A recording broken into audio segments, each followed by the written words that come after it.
Well, good afternoon if you are in the United States, most of them. Good evening if you are in Europe, especially in Germany. And good overnight or tomorrow morning if you're in Japan or Australia or Hawaii, wherever you are. Welcome to Fred Plotkin on Fridays. As you know, the guests that I invite are people who inspire me in an era when we need inspiration more than ever. That was the foundation of this program nearly a year ago. And some of the people I know personally, others I have had a slight brush with, and others I've never met. And really, one of the most inspiring, thrilling artists I know, but I don't know her personally, is Cheryl Studer.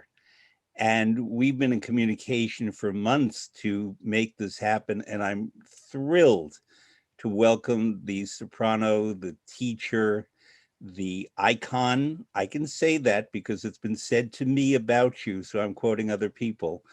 Cheryl Studer, who joins us from Germany. Welcome, Cheryl Studer. Can I call you Cheryl? Yes, you may. That's my name. So I'm going to fill in a little bit of biography, but then what I would love to really do is talk about music and the art form. You are from Michigan. You were born in Michigan in the United States. You lived in Tennessee for a while. You studied in the United States, but then quite early on, you moved to Austria, where you studied with some of the greatest singers in the world, Hans Hotter, Brigitte Fassbinder, Irmgard Seyfried, and others. And then you had a fabulous career. How's that for a very brief summation? That's very good. I'm really amazed that you know anything about Irmgard Seyfried because that's not so well known. You I know. can tell you about Judita Pasta and people from San Zeno, people from Okay. way, way back. So Irmgard Okay. Seyfried, I can do. Yeah. Um, and you are an American, but you have lived most of your life in Europe. Yeah. And you have had most of your career in Europe, although you've sung in the United States. So one of the things that I'd like to address with you is being an expatriate singer. And what was it like in 1980? And what is it like today? Oh, that's a big question. First of all, I should say I did not plan to come to Europe. But after I participated in the Metropolitan Opera auditions and I won a prize, I thought the world was going to be open to me, and it wasn't. And I became frustrated. This is back in 1978. And I was applying for different programs, summer opera programs, things like that. And no one took me. No one was really that interested, although I got very positive feedback. But there was always some kind of excuse not to take me. And so I thought to myself, well, then if the opera world is not interested, well, then I'll sing Lieder. I love Lieder anyway. And I looked for a program for that summer, uh, for the summer of 79 then, for Lieder. And there was one outside of Vienna called the Franz Schubert Institute. And this was for English speaking or non-German speaking, let's put it that way, Mhm. young singers. And they took me, and that's how it started out. I met teachers there, among them Seyfried and Hotter and Fassbender, and Kim Borg was also there, and Jörg Demus, et cetera, et cetera. I mean, many great artists. And I decided at the end of that summer, I wasn't going back to the States. So I gave my mother a call on the phone, and I said, I'm going to stay here. Hans Hotter wants to work with me. And uh, can you send me, some winter clothes, because I was there in the summer, and some money, and cancel my flight and all these kind of things. And my folks just did it, and I stayed. So I stayed the first year in Europe. I stayed in Vienna. Um, just for parallel timeline, I worked in Italy in opera houses and did my training in Italy for most of the 1970s. And in 78, 77, 78, 79, I was at La Scala. Mhm. And I came back to the States in 79 and began working at the Met early in 1980, 81. And therefore, we have some overlap. And I'm saying something very personal, but Cheryl, you bring it out of me. I realized that if I stayed another day in Italy, I would never go home to the United States. And that's no Mm, rejection of the United States. I love my country, my city. yeah. I never worked at the Met. I wanted to work at the Met, but I just knew that I was so at home in Italy. I always say that the lucky person is the one who's born where he or she is meant to live. And the almost as lucky person is the one who gets to go and live in that place if it's not where you're born. And I adore New York, but there's something about Italy and me that so completely fits. And I felt Mhm. that I had to come home because if I didn't, I wouldn't. Yeah, I And I understand. felt I had to try that. Did you have similar feelings? It wasn't necessarily that, but what happened was the same exact effect as when I left regular high school and went to Interlochen Arts Academy. In So Michigan, in Michigan, yes. not And Switzerland. no, no, no. And when I went there, I felt immediately this is where I belong. These people understand me. These people appreciate me. And I feel like I have a family. I belong to a kind of a family. And that was the exact same effect. It's not that I had anything against the United States. I just didn't feel like I was understood and appreciated in the way that I've needed to be. So, I was, even as a student, I already kind of was somebody because people were respecting and appreciating me uh, in Vienna and then in Munich right after that. Did you, when you lived in the United States and studied opera, and I know that because you told me that you got a Collis album at 9 and that awakened you to opera, did you have musical or other role models in the United States before going to Europe? In the United States, I would say, for example, I often went to the library and listened to certain recordings. One of the singers was, of course, Leontine Price and Marilyn Horne. These were two singers that I listened to a lot. But immediately after that came Lucia Pop and Nielsen and many other, non-American singers. So, and I have to say, honestly, I don't really identify singers normally with their nationality, you know, uh, really. I don't, it's like the people in sports, in athletics and everything. I don't think they do either. They go to the Olympics and they represent their country, but are they really deep in their heart interested in the fact that their country won this gold medal or that they themselves personally won that gold medal? You know what I'm trying to say? I do, but I also think that, for example, certain countries have traditions in sports. Yeah. So that Hungary and Italy, Yes. and don't get me started, and Croatia are water polo, Yes. and Okay. Iran and Afghanistan are wrestling, Turkey are wrestling, Yeah.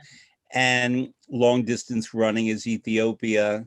and Right. dashes are Jamaica, things like that. So there Yeah. are certain traditions, There are, yes. And but I, yeah, I recognize that and think I appreciate that, but I don't think it's the number one factor for that person themselves, you know? I agree, but I think that in opera, where I mean, when you're playing football, when you're playing soccer, it doesn't matter if your native language is German, English, Portuguese, whatever. But in opera, if you come from a tradition and your native language is German, then when you're singing in Italian or French or English, you are in effect playing on the opposite field, or you Mhm. have to use different skills. I can point to certain artists, you being one of them, Jonas Kaufmann being another one, who are so good in other languages. I was doing a broadcast recently in France about Regine Crespin, whose birthday recently was. And I got to work with her at the Met, and she told me when we were talking about her skill at language, she said, Il faut vivre la langue. You have to live the language, which is Mhm. not simply knowing the Yes. language, but you Yes. have to live its emotions and its sentiments. And that to me has always Absolutely. been a cardinal rule when I teach Yeah. opera and when I listen for singers. And you certainly do that.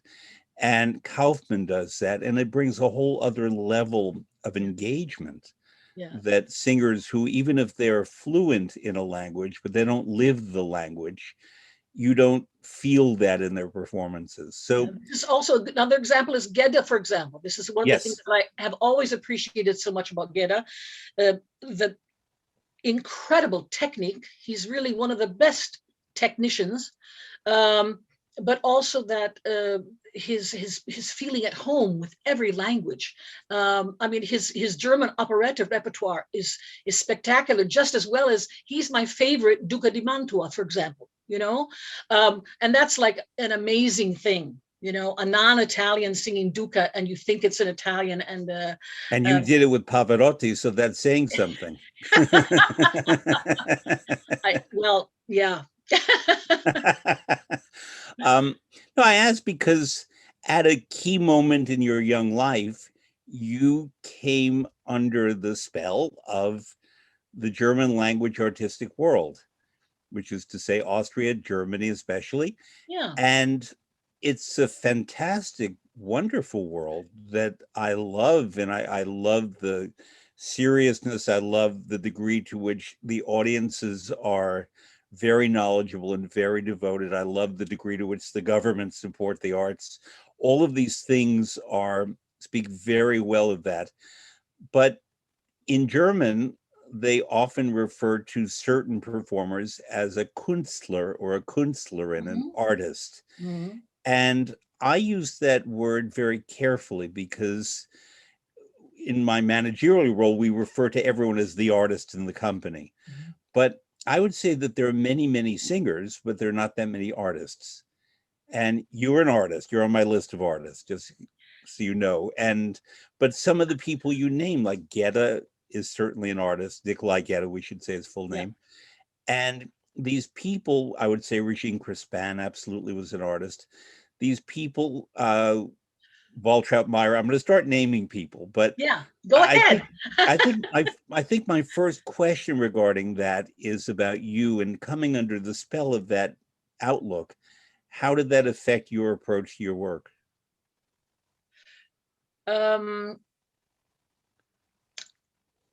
Honestly, as far as I can remember, I have never identified only as a singer. I never felt like I had the most spectacular or the biggest or whatever kind of a voice, but the instrument was there for me to express ideas, and basically also not to express my ideas so much, but really to express the ideas of the composition and the libretto, because I understood at a very young age that was something very, very almost in a spiritual realm, something that we can't even really explain. You can know your music theory and your languages and everything, but it's difficult to explain how do certain things, how are they created, from what are they created. And I always felt that this was a spiritual experience, and I wanted to serve that. So that was my purpose in wanting to sing and perform. Yeah. And I did everything I could. Many things were, I have to admit, many things were not conscious decisions that I made along the way, or different repertoire that I looked at. For example, if we go back to my high school days, let's go back even earlier. Let's go back to grade school. My first language was in the second and in the third grade. We had a television set in our room, and they were trying out a new program where everybody learned a little bit of French, like 1 hour a week or something like that.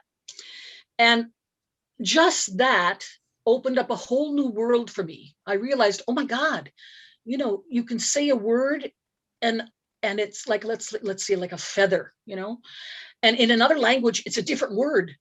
Oh, it was like a shock, but it was also a revelation. I thought other people have thoughts from around the world. Yeah.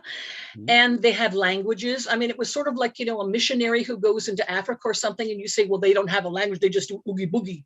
That's what they used to think. And you realize that these were high cultures long before we even existed in Europe and then went over to the States. So these are things that opened up my eyes at a very young age. Something like, I also had German when I was then in high school.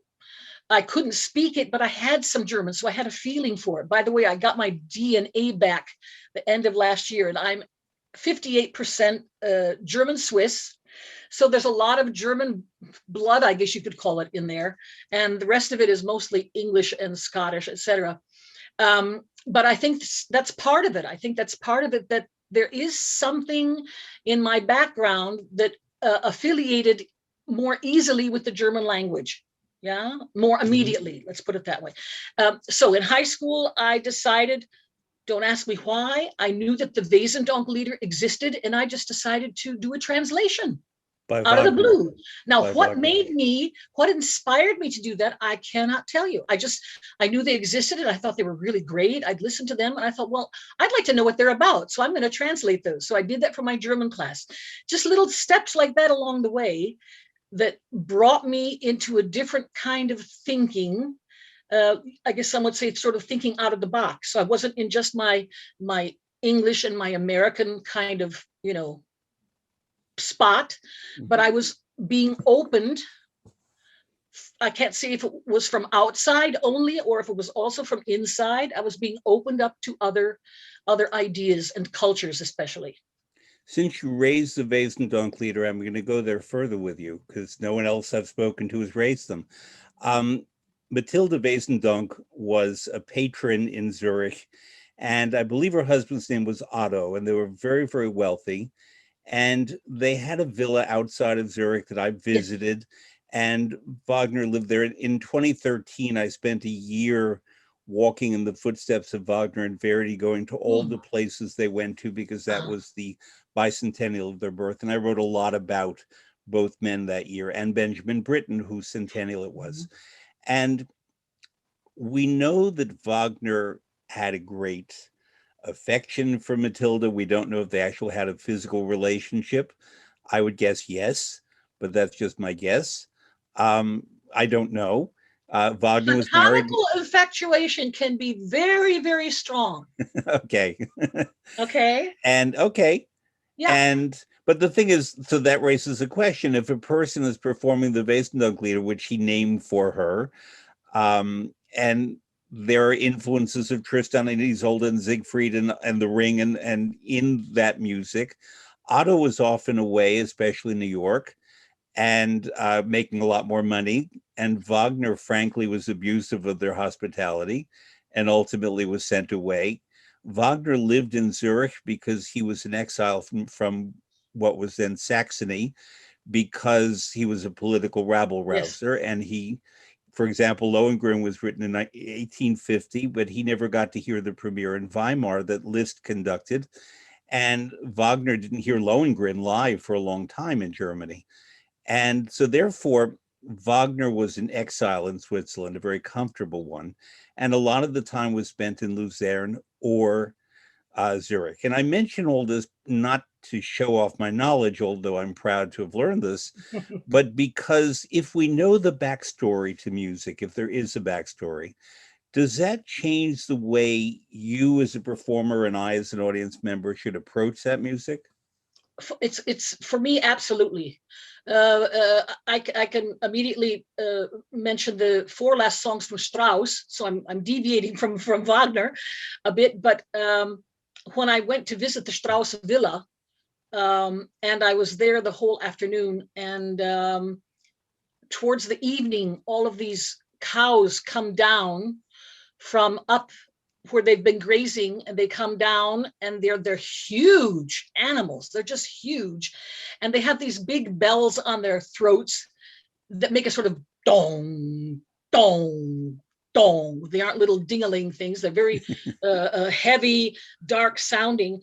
And until you've experienced that, because this is where he actually wrote those, in the villa, you don't really understand the kind of heaviness that are in those Lieder. Also the fact that in Garmisch, for example, the Alps are not cute little white peaks, like in Salzburg, but you have like a wall of a mountain in front of your nose. And I keep saying to my husband, I could never live there. I could go and visit, but I could, because it just sort of cuts off your free breathing somehow. There's no panoramic view or anything. It's just a wall in front of your nose.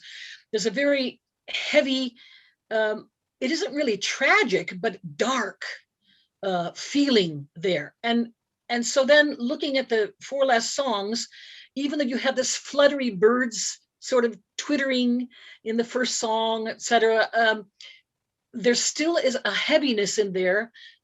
If you know just where they were composed, you know what was surrounding him while he was composing. You know, it does come in. You don't hear it immediately if you aren't aware of that. You know, so yeah. I'm familiar with the setting because in 2014 that was the 150th anniversary of Strauss's birth, and I had the occasion to go there and sit. I couldn't touch the piano. But I got to sit at the piano, and I knew you can envision it. And there's a picture window, and exactly what you described, sort of a green wall. Yeah. That it's not vistas. It's not the Alpensinfonie. Right. It's something else. Yeah. And he composed Electra there. He composed a lot of things in that spot in Garmisch-Partenkirchen.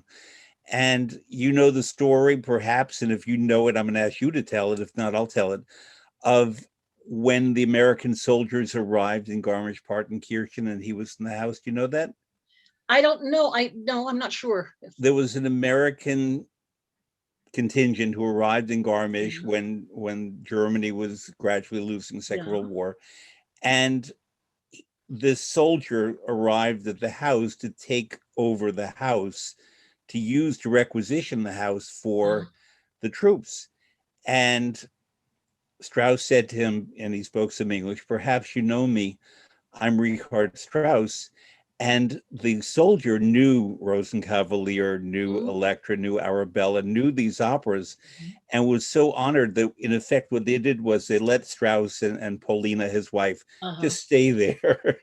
And they had use of some of the building, but they allowed, nothing was touched. Right. At a time when many other buildings were just being taken over. Because the soldier insisted that this man be allowed to sit and write and do his work and be honored for what he has done. So, but I let's stay with Strauss and then go back to Wagner. Knowing the biography of that family, also when you see that house, you remember that he had a huge room for card playing. Oh yes, to understand the degree to which cards and gambling and that kind of social life were part of his life. And you picture him not just writing this glorious music and these operas, but playing cards and eating the food of the place. He was not a gourmand.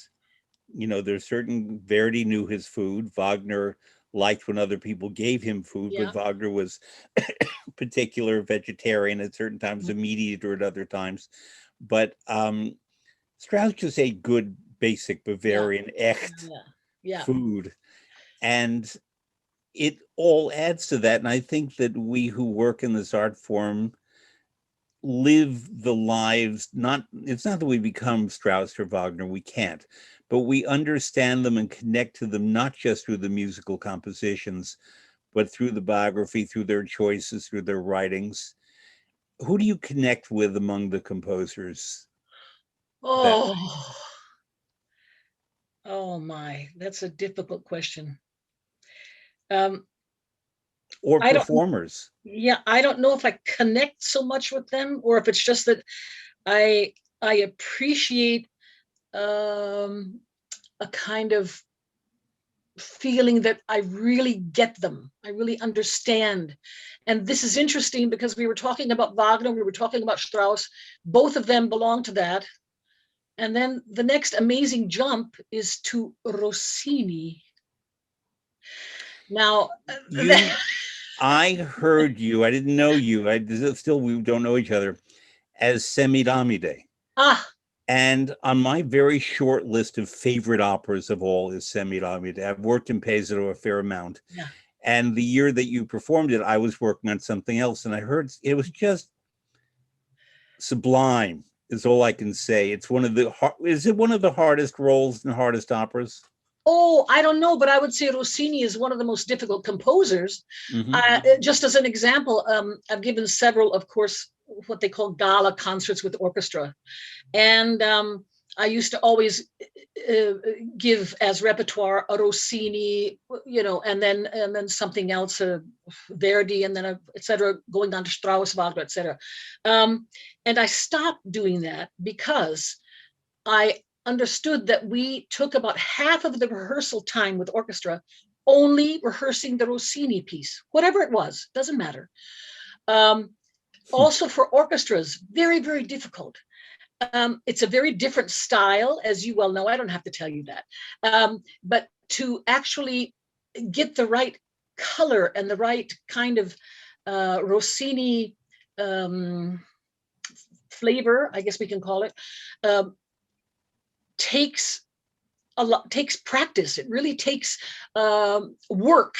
Yeah, you can sit down and you can play a Wagner and you can play it as if you're playing Brahms, sort of, it's not that far away, but Rossini is a whole different world, and so, as I said, I stopped doing that because I realized we were losing all the time on the Rossini piece. We didn't get a chance to rehearse, for example, Adriana, so we just did it without even a rehearsal. That's not such an intelligent thing to do. So yeah, Rossini is very particular. I've known many conductors because when people ask me what's your favorite opera, I know you're asked that all the time. I tend to give a list of 5 or 6 different works that would be among my favorites. And then I say, and every note written by Rossini. Yeah. And I put it down to the notes because he never put a foot wrong in terms of that. Yeah. But most conductors I've known and admired, where I've said to them, I would love to hear you conduct X, Y, or Z by Rossini. Most of them don't want to. They find it, number one, hard, but number two, not rewarding as a conductor. Yeah. It's more support work. Now, I mentioned to you just before we went on air that there are 3 conductors who influenced me the most in my professional life: Bernstein, Levine, but especially Claudio Botto, with whom I worked and who was a marvelous teacher. He could conduct anything, and he was a fantastic Rossini conductor. Really? Yes, I agree. Just a remarkable, he got the humor, he got the spirit, but he got the rigor and the discipline that was required, and the ability to move with the singer when she had to go this way or that way on a spot, because it happens. Let's talk about Claudio Botto, and then we're going to get back to Germany and Strauss and so on, because I want to, but you worked with him a lot. Say anything you'd like to tell us about this man. He was a hero to me. I loved him. Claudio was one of these conductors who, when we had rehearsals, he was very serious. How could I say? I mean, we were having fun, of course. There were jokes and things like this, but basically very serious, very concentrated, etc.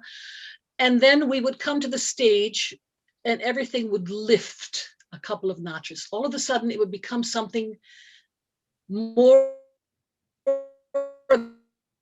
than just the singers and the orchestra and the conductor and the music. Something that is, I'm not able to explain. That does not happen with everyone. I don't want to mention one excellent, wonderful Italian conductor with whom that doesn't happen, where the rehearsals and the performances are really basically one kind of feeling, or let's say the performance grows out of the rehearsal. It doesn't make a jump to another level, but with Claudio, it really certainly did every time.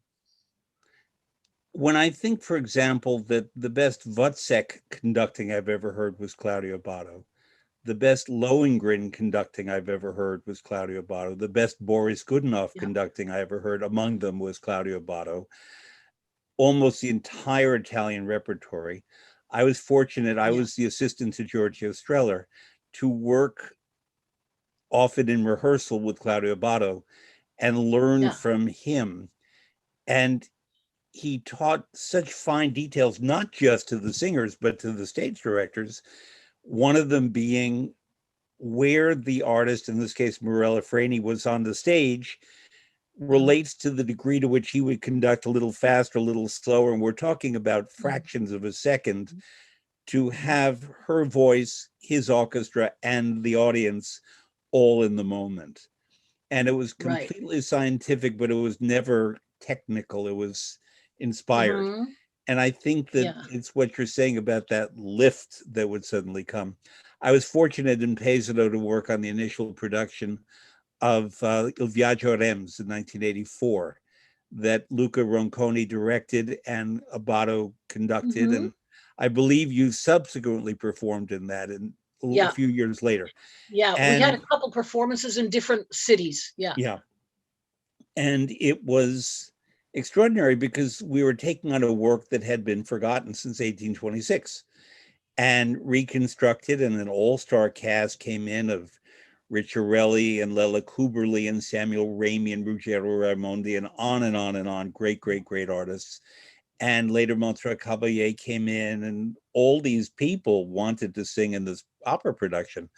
And Abato, in effect, had to teach everybody the music, the story, the ideas, everybody, Yeah. because they were coming at it from nothing. And Luca Ronconi, the director, was prepared, but not for Rossini's message. Hmm. And did you know Alberto Zedda, I would Of imagine? course. Of Okay, so Alberto Zedda had the spirit, he died a few years ago, the spirit of Rossini course. in him. And he was just this wonderful small man who was the musical guardian of the Rossini Festival in Pesaro. And he would engage young people such as myself to specifically work on one opera with him in terms of doing the critical edition of the score, in terms of uh, researching the stories of Rossini, picking this aria, that aria, which singer did what. And I got Il Turco in Italia, which was great fun. I knew nothing about it. And Zedda was the guiding spirit of Pesaro. Now there's Michele Mariotti, and the Mariotti family was always involved wonderfully. But Zedda was the through connector for decades there. Right. But when he was there at the beginning, it was in part to assist Abato. Hmm. And they they created something out of nothing, in effect, and it's one of the greatest festivals. It's the Bayreuth of Italy in a way. Yep. Absolutely. Yeah. Yeah, but not with the same experience. We're going to talk about Bayreuth in a bit, but you did Lohengrin with Abato? Yes. In And at least in Vienna. yes, In a series in Vienna. Yeah. that's good enough. And, and when I give out that list of my few favorite operas, or what's the opera you want to hear if you could only hear one before you die, that kind of thing. And the answer usually is Gotterdammerung because it's longer, or Parsifal. Mine might be Lohengrin Mm. because I listened to you last night in it again. Um, the last 2 minutes of that opera, everything happens, the coup de théâtre that happens on the stage, but also the whole world changes in 2 minutes. Hmm.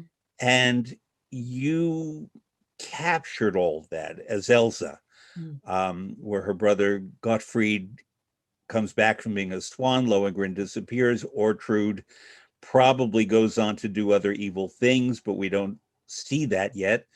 And the music sums it all up. It's just astonishing. And the way I'm getting goosebumps as I talk, the way Botto conducted it when I listened last night. And you, all right, my question for this, does Elsa die or does Elsa faint? uh, well, of course, it depends on the director. In my opinion, she doesn't die. Hmm. If there is any kind of uh, falling down or whatever, it's more of a fainting kind of a thing. The thing I liked so much about the production at Bayreuth was that in the end, you see Elsa and Ortrud coming towards each other with their hands stretched out in a very cautious kind of a gesture. And just before the hands at all or the fingertips meet, Mm-hmm. blackout. Yeah. So we don't know exactly, are they going to lunge at each other? Is it going to be an attack? Probably not, of course. But that was a very effective, from Werner Herzog, yeah, production. Very effective, I thought, the most effective of any production I did. Yeah. It was very, very poetic, and with these beautiful, mists of clouds and things like that. And have you ever seen that production, that Werner Herzog? No. In the second act, they had real water. So Ortrud she sings her, her fluch. She goes into the water, and she's there with her gown up to her knees in water, and then comes out of it, and then it recedes. They did this in Bayreuth, which you have to see that. It's an amazing production, and beautiful, everything hand painted, all of the costumes, just gorgeous, beautiful, very aesthetic. I would not pick Lohengrin as like my piece to take with me or something, because I'm too much of a theatrical kind of person. I recognize and appreciate, and I yearn for all of the spirituality. At the same time, there's something sort of basically theatrical about my personality. So I go more for things not like Lohengrin and Parsifal, but for example, I would take with me a Fraune Schatten, Let's go there. I love the magic of the theatrical aspect of that, And all right, so I'm going to tell a very brief story just to give you a context, because we may have very closely overlapped there too. I can tell you the date, October 3rd, 1976. I was a student at the conservatory in Bologna, and I traveled to Munich I had met a woman at La Scala where I did a show, and she said, if ever you come to Munich, you can stay with me and I'll take you to the opera. She turned out to be one of the wealthiest women in Munich, and she had a villa in the Englischer Garden and a private box at the Bavarian State Opera.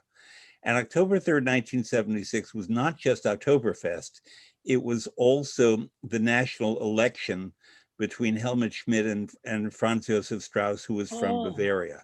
Yeah. And everybody was trying to follow Die Frauen Schatten, which was the opera that I was seeing for the first time as a 19-year-old, sitting in a box with the Baroness, and also with a friend of hers who she simply called Der Prinz, the Prince.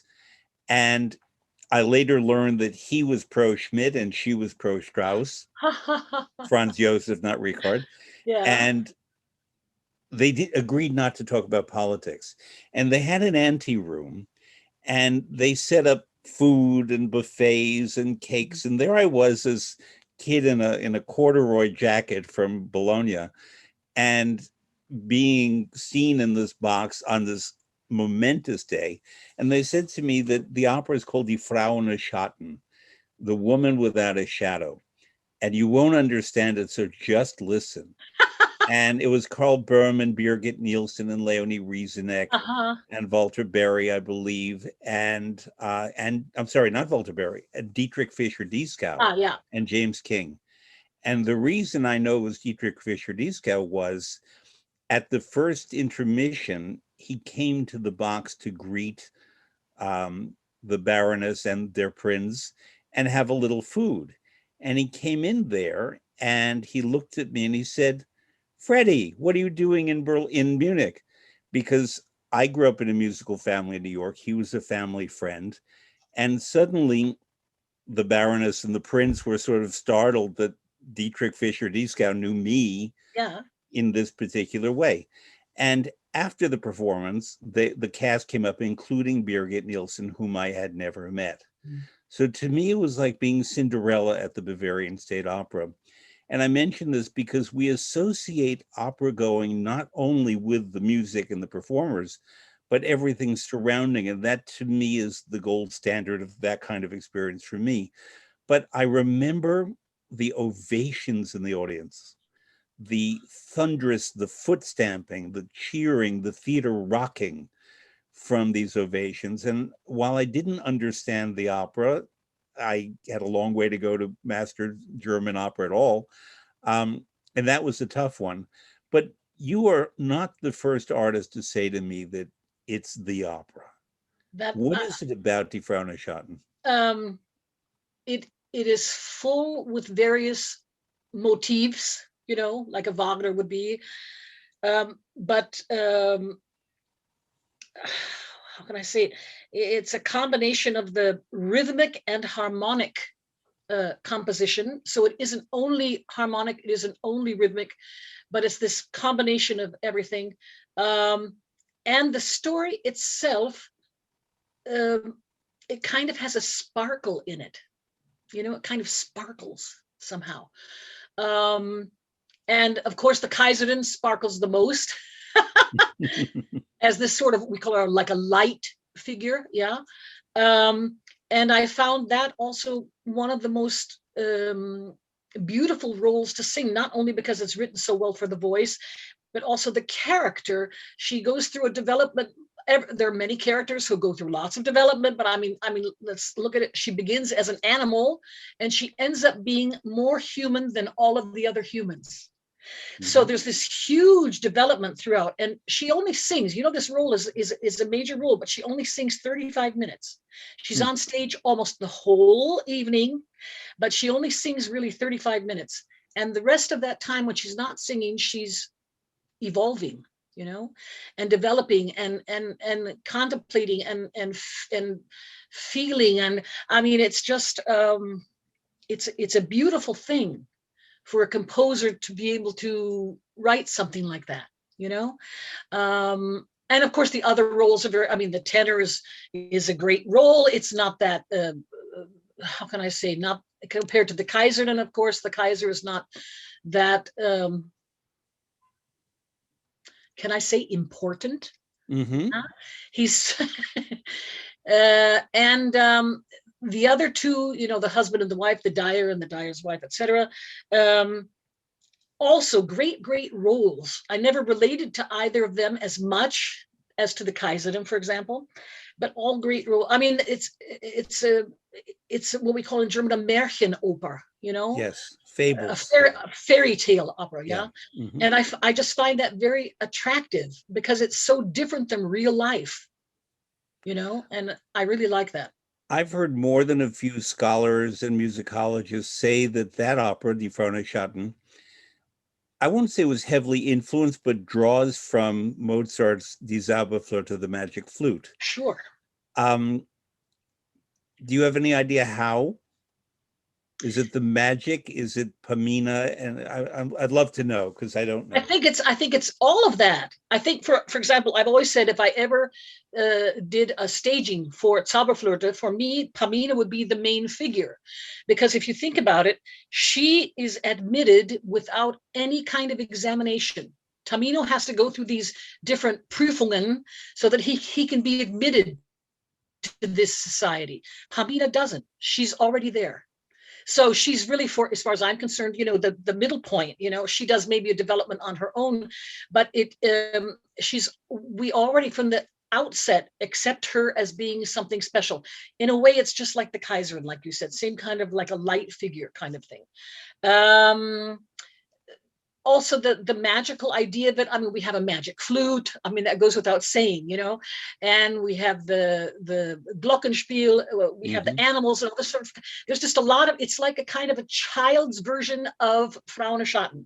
Frau nach Schatten is probably not the best opera to take little children to, you know, but it's like if you've seen Zauberflöte when you're, you know, 10 years old, then when you're 20, you could probably deal with Frau nach Schatten, that kind of thing.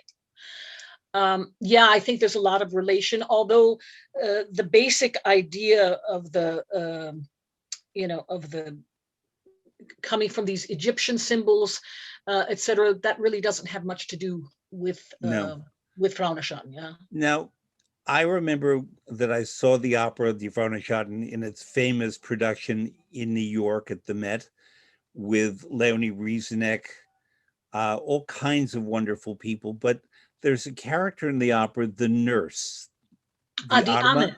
Yeah. Amen. And it was played by the wonderful American mezzo-soprano Mignon Dunn. And while that's a small-ish role, I think that sometimes an artist can walk off with the opera if she does it right. And how does talk about that character? As I said, I know my Strauss, but this is the work I know least. Yeah. Well, this is the same kind of effect as Clytemnestra in Electra, you know. Also interesting, the same Fach, the same voice type, exactly, you know. Ama has some of the craziest music. Whenever you expect something to go somewhere, it always takes an octave in the other direction. So we have da da da instead of da da da da. We have da da da da. You know? And he does this all the time, and it's wonderful. It's like the way that a singer should learn to mark by not always singing just some in a quiet way or in a marked fashion and not really supporting and actually doing your voice more damage by singing everything where it's written, but using the octaves, you know. And I actually learned to mark from René Collot and from singing Frauen Schatten. Or first of all, listen. I'm going to tell our listeners that to mark means when you're in rehearsal to sing, but not sing out. Right, right. Yeah. And it's a very difficult thing to do because normally what happens, the singer actually doesn't have a tired voice. They have a tired psyche. It's, you know, they've gone through works of through days, how can I say, of rehearsals and things, and they're basically kind of like, oh, I need a couple days off, you know, but they still have to go to rehearsal. So then they think, oh, I'm going to mark, I'm going to save my voice.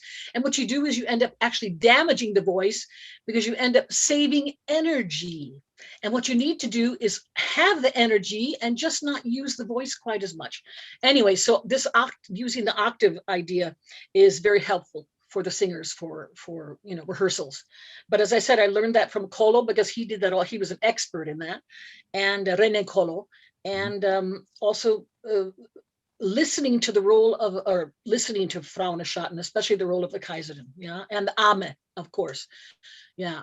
I don't know if you know this, but I was thrown into this piece. No. I was asked to sing a recording of it before I'd ever sung it on stage.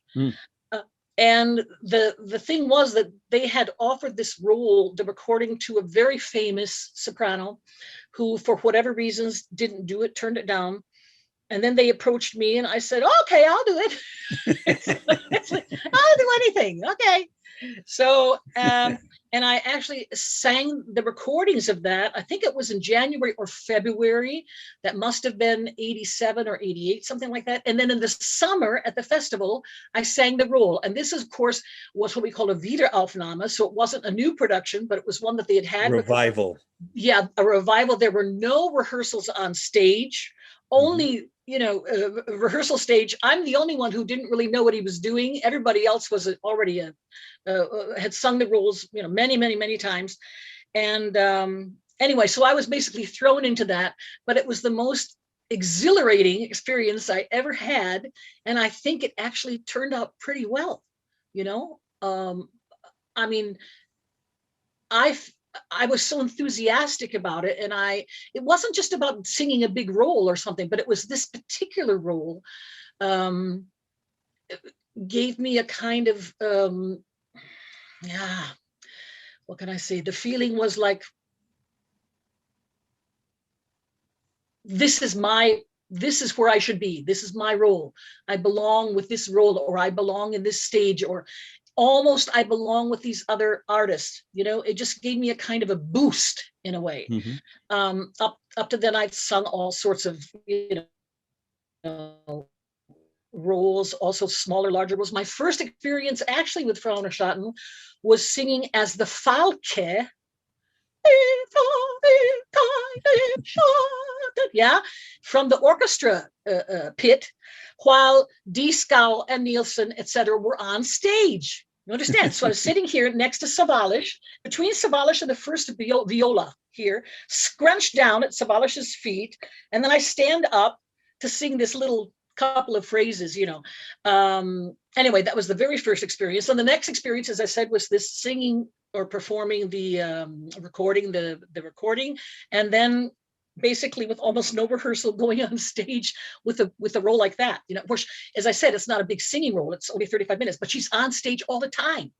Now, I was on stage all the time without rehearsals. Okay. So you raise wonderful, inspiring things. This is why I invited you. But a couple of questions came to mind. One of them is characters who listen in opera. There are characters. Hagen is another one in The Ring. Uh, Brunhilde, in her way, does a lot of singing, but she does a lot of listening. Mm-hmm. Because to me, when I teach The Ring, it's always about Brunhilde's arc of growth as a person and how she goes from her sort of gingery being a goddess and just relying on her energy to really figuring things out. And she says at the end, alles weiß ich, now I know it all. And she's not bragging. It's kind of like the light bulb goes on, now I get it, and this is how I have to act. Mm-hmm. And there are many listening characters. Some of them are smaller roles. For example, in Bel Canto, the maids who listen to the lamenting sopranos. Mm-hmm. But the Kaiserin, the I forgot her name in English now, but the Kaiserin, The Empress. the Empress, thank you, is she's a big listener and learner, and so therefore acting is required. Absolutely. How do you teach, because you are a wonderful, famous teacher, how do you teach a young artist the art of listening? Well, as a voice teacher, normally that's an aspect that I don't really deal with. However, I have to also say that I give other classes for what we call audition training and stage craft. And when I have those things, I'm able to talk more about how you should act and react or not at all react on stage and listen. And that comes up not because I plan it, but it comes up when we're at a moment when I'm seeing that something isn't quite the way it should be, or could be improved on or whatever. And so that comes up in a way more spontaneously, and I do talk about it, but it's not a daily factor in my teaching, if I'm honest about it. Yeah. Mm-hmm. Unfortunately, if I could teach more, if my life would be longer, there's all sorts of things I could do. Well, I teach but in a way, the system I'm in, it's sort of limited. Yeah. Sorry. I was going to say I teach audiences, but also I teach corporations and lawyers and so on a class called The Art of Listening. Mm-hmm. And I use music and other things to bring forth the art of listening. But the art of listening on the stage is a very different pursuit than listening as a member of the audience or as a politician or whatever. Yeah. And that's why as the second question, you raised an idea that for all my decades in opera, I've never asked a singer this question. Stephanie Blythe once said to me that rehearsals are so all-encompassing and exhausting and engaging that that's her world when she's in rehearsal. And I didn't quite answer her on that. I just took it for what it was. But who was that? Stephanie Blythe, the American mezzo-soprano. Okay. And okay, yeah. But you were talking about the fact that in rehearsal, things are different. You mentioned Botto and how you were here in rehearsal and then in performance. But what I mean very specifically is, I know with my singer friends, when they're in rehearsal for something, they may get a little email from me, but that's about it. I'm not going to be in touch, and I'm not going to make requests, or I'm not going to do anything unusual, because the great artists, the rehearsals are so completely all engaging. Talk about the rehearsal process as you experience it as a performer. Well, in opera, I mean. Again, if I'm going to be honest, which I'm trying to do today, the rehearsal process is the reason I sing and perform. It's much less the performance itself, but it's much more the creative process of the rehearsal period. That's just I can't say everyone thinks that way or feels that way, but that's just the way I've always felt it, that when I'm not performing, the thing I miss is not the performance or the applause or whatever. The thing I miss is the rehearsal situation. And my nature is kind of an ensemble person. I began, of course, as a young person, learning piano, and I had ballet lessons and all that kind of thing. But the next thing I did was I picked up the viola, and I played the viola for actually over 11 years. A viola because my sister had played the viola. I wanted to play cello, but my parents talked me out of that. First of all, they were very practical. Said, you know how difficult it is to transport a cello, and we have a viola here. Why don't you just start with that and see how you like it, and then you can always change later. Well, I never changed, and I still miss my days playing the Meistersinger Overture, and also in the same way, I miss my chorus days. Singing.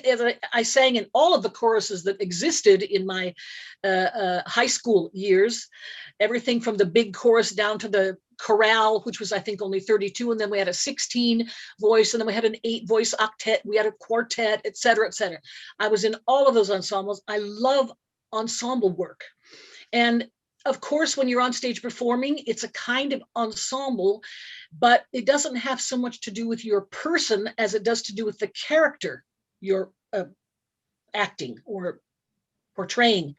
In the rehearsals, there's also a personal aspect that comes in there, and you do something, and then maybe you do something a little silly, or somebody stumbles and you have a laugh, and there's this personal moment. So you have this ensemble that's in a way sort of, like I said, I've said this for the second time, which sounds strange, like kind of a family, and that's what it is. And that's the thing that I miss when I'm not performing, and not, as I said, the glory and the applause, which of course no one wants to do without, but it's not the reason I do it. I feel like I'm having a conversation with Scheherazade, that one story leads to another that I want to ask you, but also you trigger memories in me. I've had a couple of occasions to speak with the actor Al Pacino, who is a very private man. And most people in the world know him for his great film work, but he's also a very dedicated theater actor, a very constant theater actor.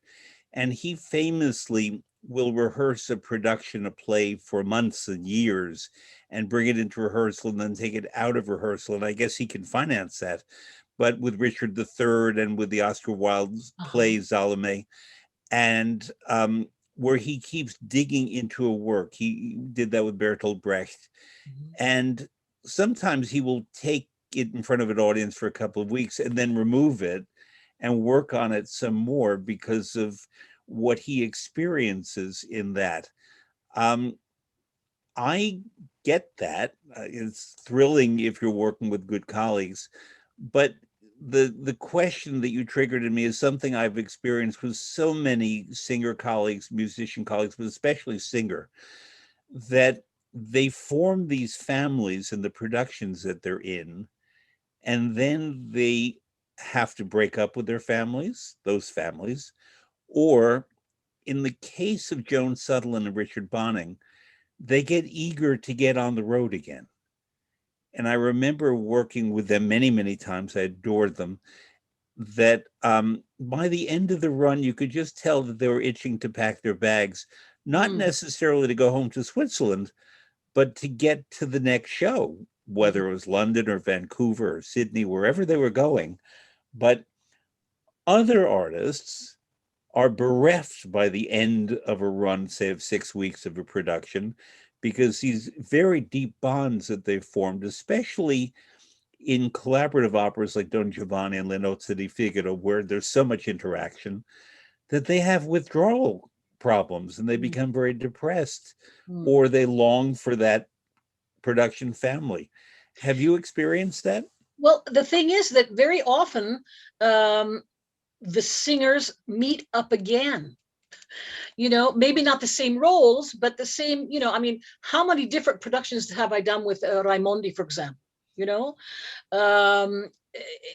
It's, you keep meeting again, especially, for example, everyone who's sung in Bayreuth, you will see everyone somewhere else along the way throughout the year. I have to say something else, however. These bonds are not, they're kind of a family. Like I said, there's a family feeling, but these bonds are not in my case at least, so strong that you would say that you're basically building friendships for a lifetime. I have very, very little contact with all the various colleagues that I've known throughout the years and worked with throughout the years. Very, very little. And it always surprises me when someone contacts me and says, oh, I've been thinking about you, remember back then, and da, da, da, da, how are you doing? That kind of thing.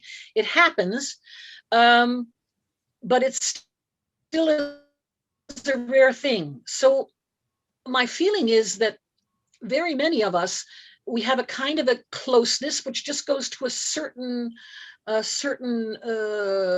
border and doesn't go further. So that it sounds like it's kind of on a superficial kind of a level. It's not really that, but it's just, you as my stage partner are not my private friend. You are my stage partner, colleague, friend. You understand?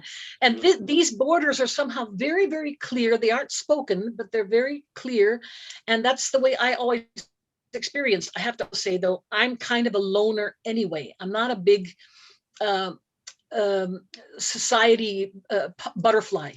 I'm very introverted. And the fact that I don't seem like I'm introverted, that I seem like more like an extrovert, is something that I've learned with time. I like being alone a lot. Yeah. So do I. Okay. How's your pandemic been? So you could probably relate to that feeling then. So I never had difficulty. I never missed anybody, although I have very fond memories and feelings towards everyone, and I think a lot of us are like that. I think you have to be kind of a loner if you're on the stage, because there's no one going to go out and hold your hand for you. To support you or whatever. That all happens behind, yeah, I have had, I'll tell you another little interesting idea. Almost all of the colleagues who have contacted me throughout the years have been tenors. Isn't that interesting?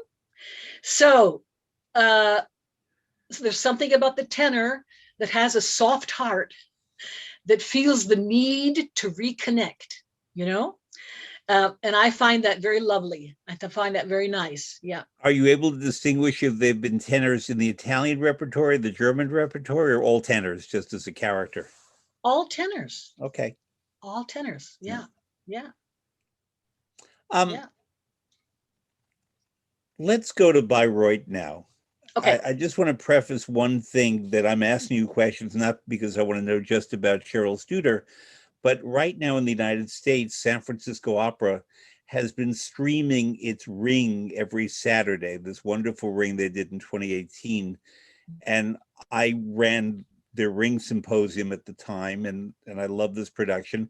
And they've invited all kinds of people to do presentations, and they've had Alex Ross, who wrote this great Wagner book recently, and Nina Stemma. All kinds of people are coming in. And I, on the 20th of March, am doing a presentation with Jamie Barton, the mezzo-soprano, called Dining on the Rhine, Food and Wine in Wagner's Ring. And it's something I've done before. And I'm putting together a series of foods. I created a ring dinner and swordfish and rainbow trout and all these things that come right out of Wagner if you read them. And that's why I know about Wagner and food. But what I would like to ask you about specifically is the food environment of Bayreuth. I've been there, I've eaten there. I think the food is excellent in Bayreuth, actually. Not necessarily at the Festspielhaus, but in the city. There's a lot of, the best ice cream I know in Germany happens to be in Bayreuth.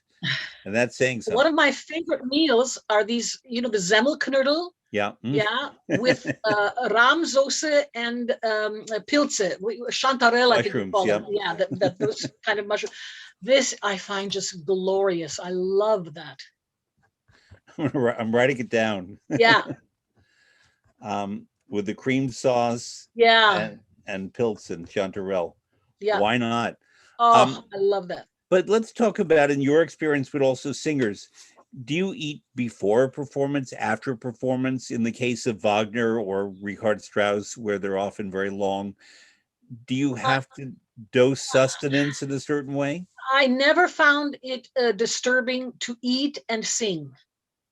So I always made a point of, because of my blood sugar that was always very low. Now it's too high, but it was many, many years too low.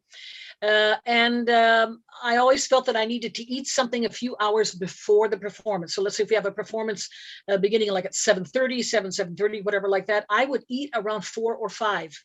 Yeah, then it would be so partly digested before, but I would eat. Usually I'd go out, I would eat, go to the wardrobe, start getting myself ready, and makeup and hair and brushing my teeth and warming up and stuff like that. And by the time I was finished with everything, it was already, it was like the show is on.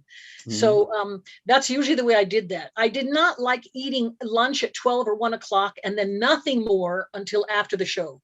I found that that made me very nervous, because of the blood sugar level, I'm sure. Beverly Sills always ate a steak at 4 o'clock sharp. Just a steak, no vegetables, nothing, just a steak. Yeah. And I was a very close friend for decades of Luciano Pavarotti, and often we would cook together, and I would cook for him after performances. And Luciano ate all the time, let's not pretend, but he didn't eat in the few hours before a performance because he was concerned about reflux. But after the performance, basically it was always, he would eat whatever I made. And he was very convivial. And certain artists after performance, I can think of one specifically, Shirley Verrett, just wanted to go home. Other artists like to wind down. Nielsen would wind down eating, and Luciano, a lot of them had to come off the exhilaration and the adrenaline of the performance. And part of that was done socially, where others, Shirley Verrett, gave everything to the stage, and then she just wanted to get home and crawl into bed. But Bayreuth is a place to work, because you worked there for a very long time in many successful productions, and nine summers. You're an American, but pardon me? Nine festivals. 9. I thought you were saying no in German. 9. No, 9. Aber ja, stimmt.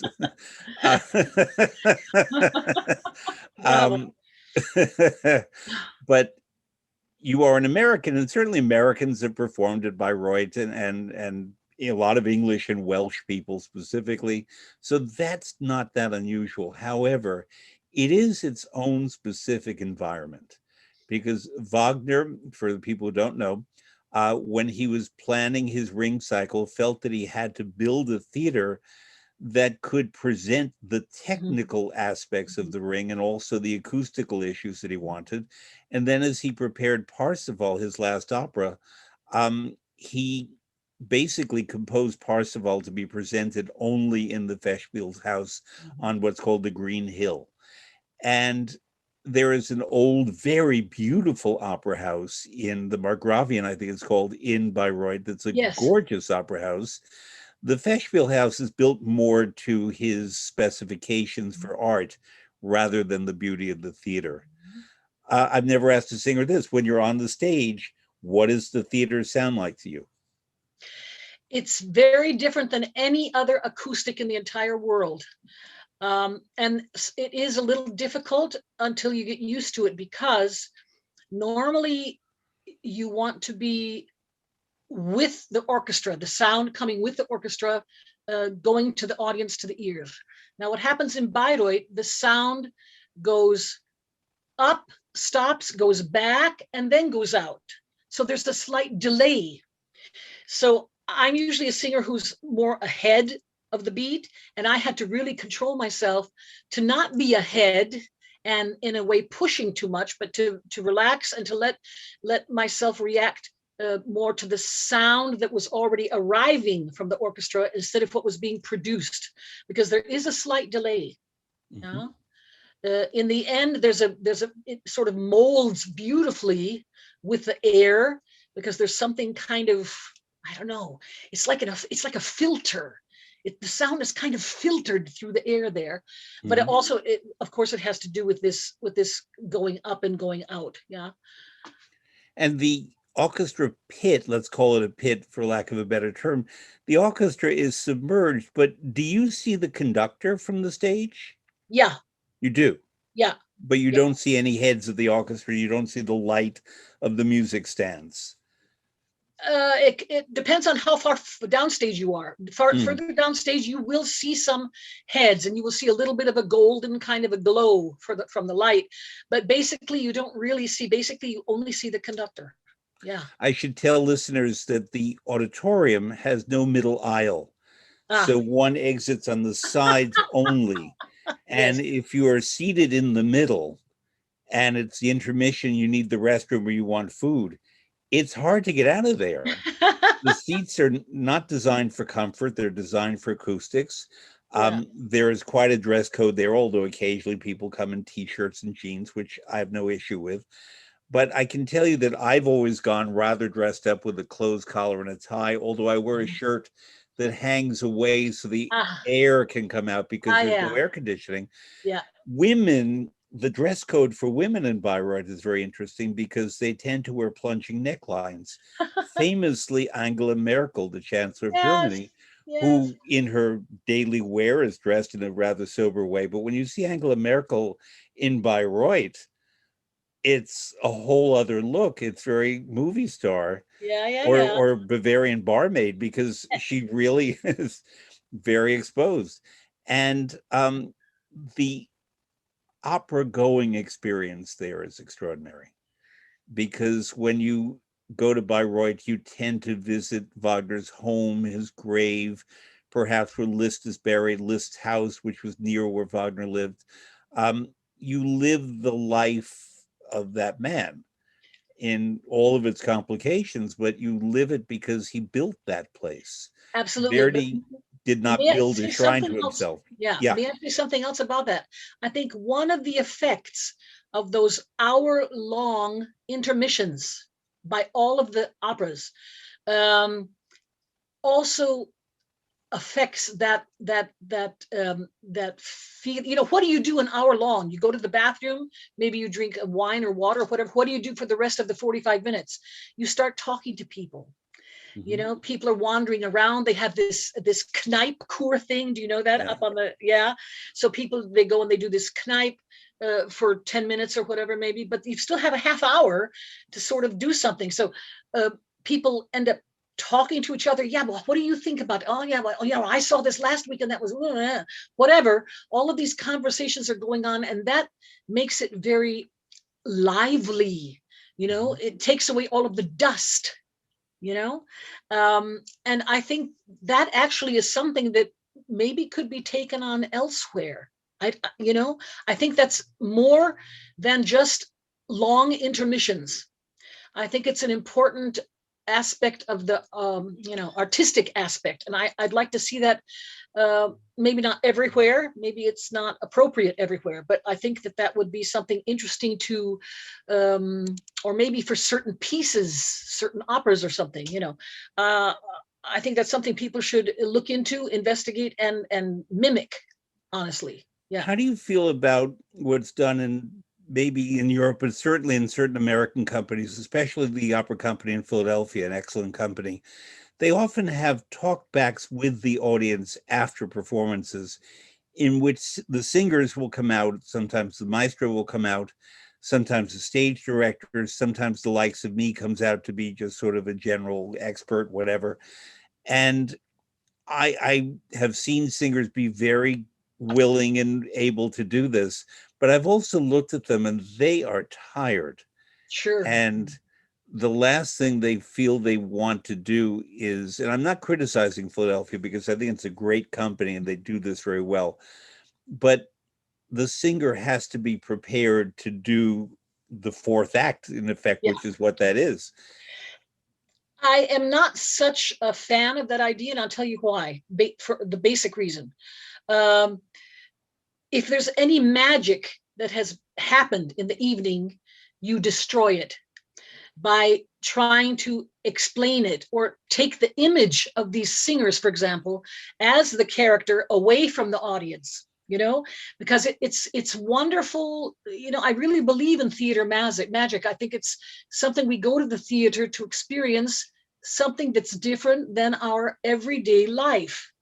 And I think we should let the audience indulge in that for a period, you know. Maybe if you're having some kind of a particular kind of, I don't know, opera where it isn't really about the magic of it, but it's about something else, you know, then I think it could be appropriate. What I would rather see, if you want to know my honest opinion, I would rather see after some rehearsal or something, some audience involvement, but leave the performances alone. I knew we were like-minded without having to ask you that. On a related question, I know that opera seen in HD around the world brings opera to all kinds of people, and I'm okay with that. What I'm not particularly okay with is when a singer steps off the stage and she's just died as Madame Butterfly or Tosca, and or sung a fierce, you know, let's say even not so fierce, Tatiana's letter aria in Eugene Onegin, the first act. When a singer steps off the stage after that 15-minute incredible scene, Shena, to then say to someone, wow, that was great. How did that feel? I don't want the singer to analyze what she just did. Right. I want the magic. Right. I just don't enjoy seeing them in costume step off the stage and suddenly go back to being who they were and saying hello to the people back in Moscow or Lima, Peru, wherever they're from. I want the magic. I don't know how you feel about that I think aspect of that's HD. absolutely correct. There are a couple aspects of that also. One of the things is that very often the artist that you respect and admire is not the person you think they are. So I think you can do a lot of damage by showing the private personality of the thing that has been built up in the mind of the viewer and the listener to something that's sort of godly. You understand? Yeah. So we have somebody that we're almost worshiping, and then they come out and they say something, well, you know, well, I took 4 years to learn that, and yeah, it was fun. I like singing it. It was fun. You know, that's the kind of thing that a lot of singers will say. You understand? So it takes away my I think Wotan's a good role for dream. me. Yeah. He fits in my voice. Yeah, right. So related to that, I run into a lot of headwinds from certain stagers, producers, directors, and managers of opera companies because I believe in curtain calls after every act. Unless in the case of something like Wagner's Parsifal, he says no applause at the end of the first act of Parsifal. But apart from that, I want the singers to get immediate feedback from the audience because my training is a lot in Italy. And at La Scala, for the most part, the curtain calls come after every act. And so, for example, if famously in Rigoletto, Nadine Sierra, the American soprano, sang with the veteran Leonucci in Rigoletto as Gilda, and they did a fantastic Act Two duet. And when they came out in front of the audience, the explosion, he was used to it, but Nadine Sierra getting that from the La Scala audience only prompted her to be even better, and she was great. And frankly, at the end in big cities, certainly New York, audiences stream out to get home to transportation, babysitters, whatever. I want curtain calls, but now it seems that that doesn't happen. Then you have a Scarpia who has to sit around for an extra hour rather than get his curtain call in Act Two of Tosca. How do you feel about curtain calls after every act? I think it's a convention that we have accepted, traditionally accepted over years and years, and I think I have no problem with that, really. What I don't like so much is when a singer will change character during applause in the act. For example, like after an aria, to leave characterization and, oh, thank you. Yes, I'm wonderful, thank you.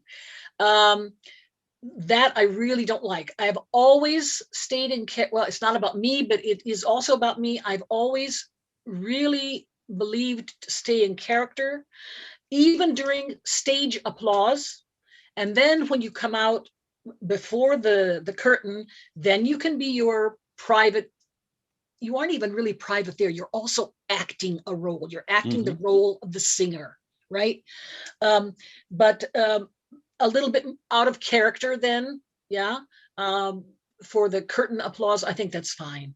Yeah.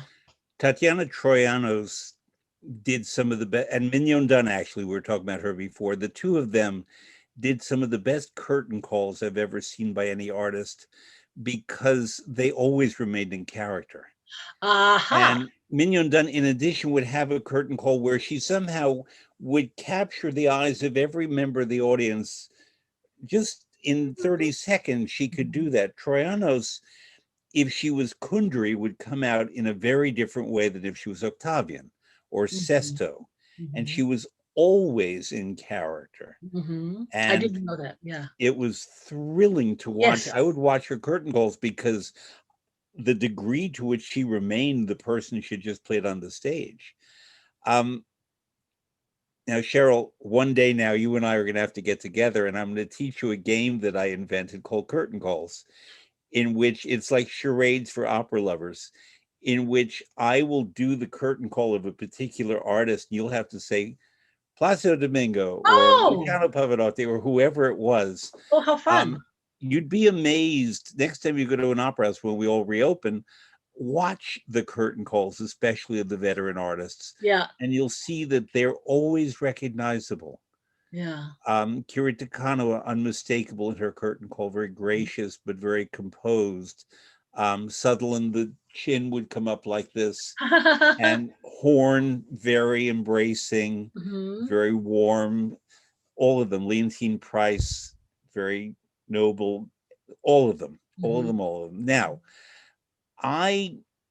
there are so many things I want to ask you, and one of them is, in studying up for today, I cannot think of another artist, another singer in our modern times who has had success in the range of roles, more than 80 roles that you have done. And I had to look back basically the 1920s and 30s among the German sopranos and the Italian male singers for a range of roles in all kinds of repertory and all kinds of requirements of the voice. And at a certain point in your career, I saw you doing Wagner and then Mozart, and then a little Puccini perhaps, or a little Verdi, and then Rossini, and then Richard Strauss, and then Johann Strauss. And so the question is, and I'm going to specifically get to your fabulous Violetta, because it's so apart from a lot of those other big girl roles that you've sung, as Martina Royal calls them, big girl roles, that how did you go from being Gilda to Brunhilde? I mean, all across the spectrum, practically, the Kaiserin. How does one do that? Well, remember a few minutes ago, I mentioned to you that I never considered myself only a voice. Now, a voice is already a lot. I don't mean to put that down at all. But I always felt that I was, that I really was an instrument, or am an instrument, and that this instrument has a reason for being used, that I want to communicate something of a higher level. And basically, if I was doing something very far apart, as far as Fach is concerned, as far as repertoire, I normally needed a little bit of time in between, especially going from the heavier to the what we would call lighter repertoire. The one exception was when I actually jumped in for my Semiramide in Bonn. This was supposed to be another singer. Can I say who it was? I think it was supposed to be Caballé. Yep. She had canceled for some reason. She was known to cancel occasionally. Well, I think she actually was sick. Yeah. which, as we know, isn't always the situation with a lot of us. But she was actually sick, and it was during my stay at Bayreuth when I was singing Lohengrin, and they contacted me, and I said, "Oh, sure, I can do that." Anyway, I knew the arias, so I'm going like, "Oh, sure, I can do that." So I'm singing Elsa, and I'm learning Semiramide. So people in Bayreuth are going by my rehearsal room, my practice room, and hearing Rossini. It was the strangest kind of thing. Anyway, I found that because I left Bayreuth, and the day after I left Bayreuth, I went immediately to Bonn and began rehearsals. So it was like no time to adjust, but I was singing them sort of simultaneously. Now, at that age, I was still able to do that. As I got older, I could not do the same things at the same time, sing something and practice something else that was so very different, So I had to adjust to that and change that. I'd like to say something else about that, because maybe there's some young singers listening to this. I do not teach that. I do not teach just sing everything you want, or anything anybody asks you to do. It sort of looks like that's what I did. It's not quite the situation. I really thought a lot about everything that I ended up singing, and believe it or not, I turned down, canceling is something else. I turned down many, many, many, many, many, many offers of things. So I didn't just sing everything that I was offered, but for some reason, some certain projects sort of enticed me. It was like, oh, I'd like to do that. I'd like to try that. Or I never went in thinking I'm going to be the best doing that, which is why someone would maybe say that's why you do that. That's why you sing something, because you think you're going to be the best. It wasn't that, but I wanted to experience that. I want to see what I can do with that. See if my instrument will do that for me, Mm-hmm. And and also my very, how can I say, sort of courageous soul and my fun-loving spirit. I wanted to play with my talent. Let's put it that way. And it's something you were talking about before with Richard Strauss. And he used to play Scott very often with Hotter, of course. Mm-hmm. They were like always, or often together. I think this is something that all artists need, is a sort of a playful nature.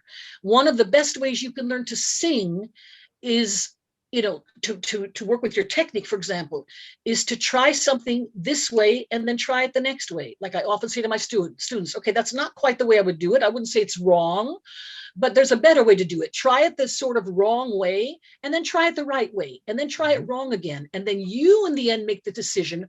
What is the right way? Where do you feel at home, or where does your instrument feel at home?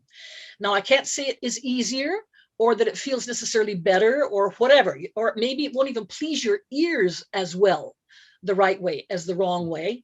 But there's a feeling of like, oh, now I've arrived at home, when you found the right thing. And one of the best ways to do that is through this playful nature of trying it out. Now, you can't do that with every note, because you'll ruin your voice. You can't constantly sing in a detrimental way just to try something out, but you can do it sometimes. And sometimes it's very helpful to find. I also say this very often: you only need one good note. If you have one good note, reproduce it, reproduce it, reproduce it, reproduce it, down, up, in the middle, reproduce it on different vowels. Just keep reproducing that, because there are singers, there are young singers who have, the entire range is maybe not so special, and all of a sudden there's a note that sticks out and you go, wow, that's what we're looking for. Well, then I say, take that note, keep that, and keep reproducing it all over the place. You remind me of a story. It was a very famous singer who I won't name, lovely person, who was having some medical problem and asked would I take her to a doctor I knew, and he was very good with singers, and she was not from New York and therefore didn't have a doctor here. And I came in and he said to her, how many notes do you have? She said, 3. How many notes do you need? 5. He said, okay, I can do that. And he treated her in such a way, not with, steroids, but just whatever he knew to do. He said, for tonight, you have 5 notes. Sing within those 5 notes and you'll be fine. And she did. I Wow. don't know how. It was Verdi, and you need more than 5 notes, but But she only somehow, needed, she had 5 important notes. Probably that's what yes. she meant. And Yeah. she was a good actress and charismatic and Yeah. so on. I'm not naming her because we love her, but that night she was not her best performance. But Yeah. I've never read a review to a singer of her work because I don't follow critics all that much. There are a few Mhm. I read for me to learn. However, I'm going to read a review from 1991 when you sang Elettra, not Electra, but Elettra in Mozart's Idomeneo at the Met. A wonderful cast of Anthony Uh-huh. Rolfe Johnson. It was supposed to have been Luciano, and Anne-Sophie Von Otter and Hei Kyung Hong and Peter Cazares and John Horton Murray. And Martin Mayer in Opera UK wrote, nobody, not Miss Horn and not Miss Sutherland, has ever sung a piece of florid music better in my hearing than Miss Studer sang in her third act aria. Now, I don't compare one singer to another, but talk about florid singing and the requirements of that and what you achieved that affected this particular writer. How to develop florid singing? And Uh, how to bring it across so it's interesting and okay, that's another thing. Okay, not canary first of bird, all, but first of all, the interesting. florid singing comes through practice, really Mm-hmm. through, just like a violinist or a pianist. And they have their czerny and they have their things like this. You do your exercises and things like that. A lot of times I have my exercises, but I will take exercises out of the music. So I will take a portion of a phrase, for example, and I will develop that somehow. And then as far as making it interesting, it's extremely important whenever you have a, a coloratura phrase, for example, uh, to find a form or several forms in that phrase. So the most boring thing you could do is like da da da da da da da da da da da da. But if you da da da da da da da da da da da da da da, yeah. So if you use the pickup to the next notes, it will always give a kind of drive. This is something that Callas does very often. That's why there's a drive in the music that's almost sometimes difficult to digest in a way. It makes it almost irritating in a way. But that's the thing that is interesting, the energy in the music. You understand? And Mm-hmm. not just a lazy kind of, like I said, also many of the young singers, a lazy kind of reproduction of fast notes. That becomes boring very quickly. Um, and we need to always keep it interesting. So also one of the other things you want to do, if you have some kind of a phrase with some coloratura and then you have a pausa and then it begins again with another phrase, the last thing you want to do is just wait during that pausa. Mm-hmm. You need to think of the connection of those parts of those phrases. And sometimes, this is a little tip that no one should take too seriously, but they should think about it. If you re-enter, one of the things that's very helpful in keeping the energy or the interest, musical interest going, is not to re-enter exactly rhythmically, mathematically at the moment that it's composed, but to have a kind of slight earlier entrance. If it's the way it's written or a little late, it's going to be boring very quickly. But if you have a slight earlier, almost like a less than a cacciatura even, but just not exactly as it's written, this keeps the music moving ahead and it keeps it interesting. And this gives you also the energy you need, because you need a lot more energy for the faster notes. Yeah. So you have to be in agreement with your conductor on this in Um, rehearsal.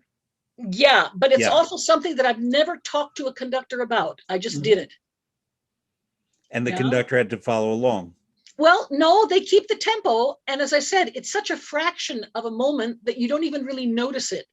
It just gives an impulse instead of waiting. And then, because then what happens is you're going to probably end up dragging, because if you leave the energy away, it's like when you have some kind of you have an aria, big aria, and you decide you're going to cut a few bars to save your voice for the high note at the end. If you save your voice too early and then you come into the high note won't work. There's no energy. So if you definitely want to cut later.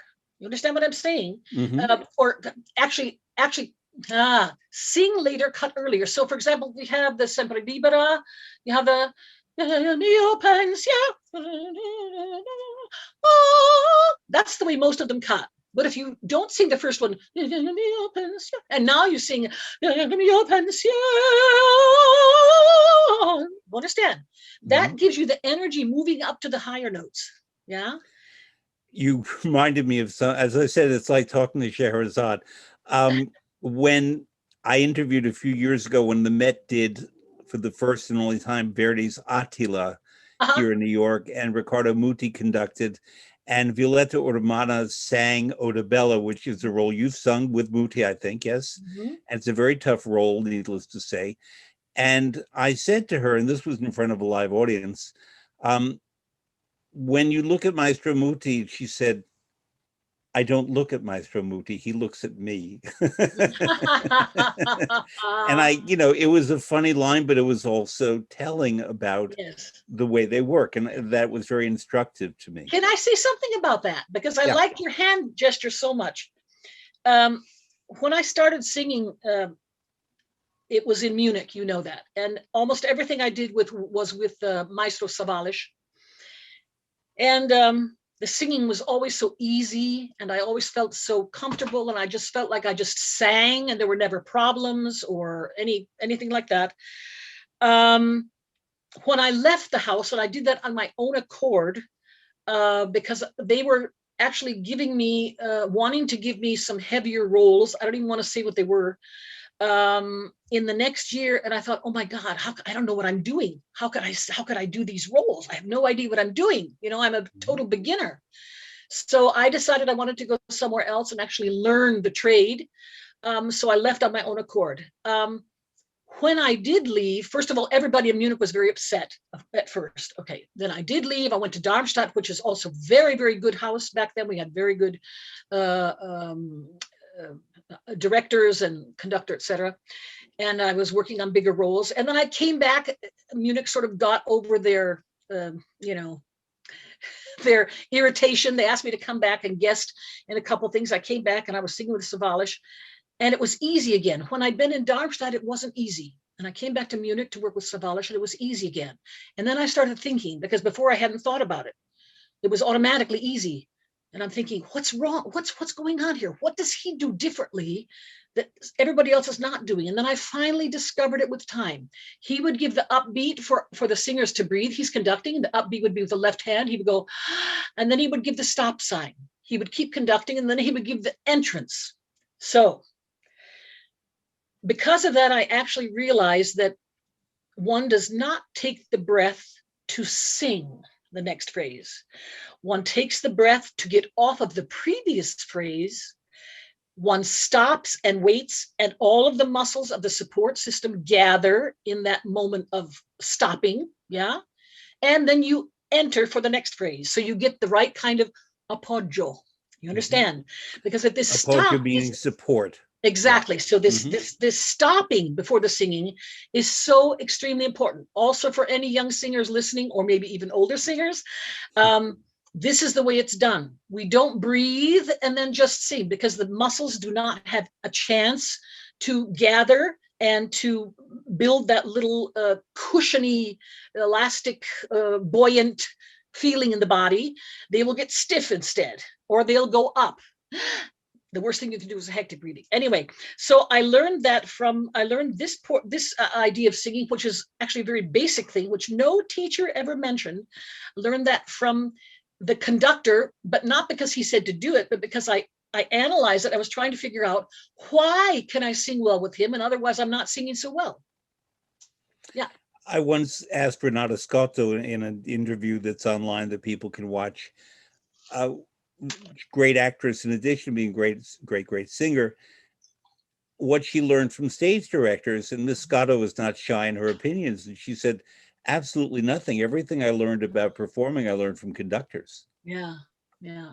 Very interesting. So I want to go back to Florid singing Fioritura, and given that every composer is different, we were talking about a very difficult role, Elettra, who has a great mad scene at the end of Idomeneo. That's Mozart. You sang Semiramide by Rossini, which is a very different kind of fioritura. Mhm. And then you sang fantastically well, in my view, Violetta and La Traviata. And so can you apply what you were talking about in terms of fioritura to all the composers equally, or do you have to do different things for different composers? It's a little bit different because, and I also actually teach exactly that. I do not consider Violetta really a singing role. Violetta is an acting role. So an actress who sings, you know. If you don't approach the role that way, it's going to be very well, it's going to be very boring. Basically, it's not going to have all the colors it needs. And I mean, especially not only, but especially with the first aria. Yeah. So there has to be an approach of my feeling or my idea and not my coloratura. You understand what I'm trying to say? So the breath before each of the coloratura sections is a different kind of a breath. If it's the same, then you're singing. If it's different, you're acting. Mm-hmm. So it just has to do really basically with the breath, with the depth, with the color of the breath, with the feeling of the breath. Is it kind of giddy and kind of nervous, or is it devastated, which isn't very much in the first aria, but okay. But these are all different feelings and ideas and colors you can bring into the breath, you know? And that's something, can I also say, I did not discover that idea from singing. I discovered that from recording, because I noticed in a recording session once, I can't even tell you what it was, but it was early on, I noticed I'm hearing my breath. So I'm going, oh my God, that's terrible. Oh, I've got to stop that. And then the next step, of course, was, hey, I can use that. Mm-hmm. I can do sometimes, and sometimes I can do, you understand? Mm-hmm. So then I started using the breath in recordings, but then also on stage afterwards to create different colors and different feelings and energies for the different phrases. Yeah. This leads directly, Scheherazade, to a letter, a message that I received from a listener who I think you know. Her name is Elizabeth Bachmann, a stage director. Yes. And when she found out that I was going to have you as my guest today, she wrote with a question, a statement and a question. So I'm going to read it. It comes right out of what you were just talking about. Dear Fred, La Traviata has always been important in my life. It was my mother's favorite opera, and I knew it by heart by the time I was 12. As a young woman, my mother had tuberculosis on and off for 10 years. Because it's contagious, visitors are not encouraged. La Traviata was her favorite opera because she knew how lonely Violetta was. It was then the first professional opera I worked on, stage managing and driving a truck for a tiny touring company where a young man named Nicholas Muni, who we know was the director. It was one of my first assignments at San Francisco Opera and my debut at the Met. Cheryl Studer redefined for me a moment at the beginning of Act One of La Traviata. When Gastone introduces Alfredo for the first time, Violetta treats him like any other young admirer. Then Gastone goes back and tells her, Sempre Alfredo a voi pensa. In other words, Alfredo is always thinking of you. Violetta doesn't take Gastone's remarks seriously. She says, Scherzate, nulla sono io per lui. You're joking, I'm nothing to him. Then Gastone says, in very old Italian, I will add, E grafoste, ogni di con affanno qui volo di voi chiese. While you were ill, he came every day to ask after you. At this point, Violetta is jolted out of her party chatter and truly looks at Alfredo. This is the first time she starts taking Alfredo seriously. We all know from the book, I think, that while Violetta was sick, a mysterious young man asked about her every day, but never left his name. I think this is the first party Violetta has ever given since she was sick. Flora and the Marcheses say, E goder voi potrete? In other words, are you up to partying so soon? All of this comes together in one look. Then Violetta gives Alfredo a serious thank you, the mie grazie verendo. Then the mood is shaken off and the party continues. But that look sets up the whole love affair. Thank you, Cheryl Studer. So I don't know if you remember in your development of that character, that particular moment, but I think it's illustrative of the fact how a singer can, with something interesting, unusual, meaningful, completely change the life of an audience member, but also how a singer can make a role her own while being truly faithful to the notes and to the text. And this goes back also to listening, right? Mm-hmm. Because she listens to what Gaston is telling her. Yeah. If she isn't listening to that, she's not aware. Yeah. Do you remember that moment in your development of the character? I do. Yeah. Yeah. Because I noticed it too, even before Elizabeth wrote to me about Yeah. that. Yeah. Because I've had the pleasure of seeing you in Europe, but we haven't seen you that much at the Met, but everything you did at the Met, except your National Council victory when I was in Europe, you sang the Jewel song from Faust and Dove Sono from Le Nozze di Yes. Figaro. Ah. But you were Micaela in Carmen. You were a fabulous Donna Anna in Don Giovanni with Thomas Hampson. And Donna Anna, I'm going to ask you, is Donna Anna one of the very hardest of all roles? I found in general Mozart difficult. Yeah. So in that way, I'm not unusual. I took a lot more time. It took a lot more time practicing the Mozart roles than it did for probably anything else. Mozart just needs a kind of technical and vocal discipline that isn't necessarily needed by most of the other composers. Just the fact that in Mozart, you can't do any scooping or sliding, which you can really do. It won't be noticed so much if it happens in almost everyone else.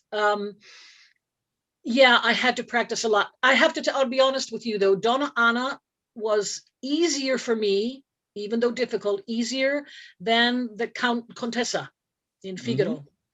Because the Contessa was just a little bit lower, and the Donna Anna lays a lot in passaggio, and that's where my voice really can just sort of soar. I can just sort of let it go. I don't have to whip it too much into place. Dove Sono, I found, and also the Porgy Amor, and also some of the other sections, I found extremely difficult. It was just against my nature. One of the difficulties, is actually that these, I call them like roles that are sort of slowish, like pastoral, right?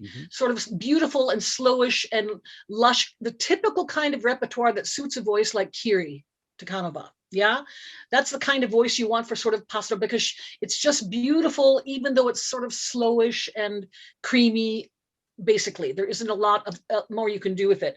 I find those roles very difficult, but what happens is that I would lose my energy, and I would myself be sort of pastoral and the way to fight against that, or to work against that, is to take everything up a half step. So I finally learned to do that, and then I'm practicing everything up a half step. Then you take it down a half step to the original keys, and then it's no problem. But it took me years to discover that. Yeah.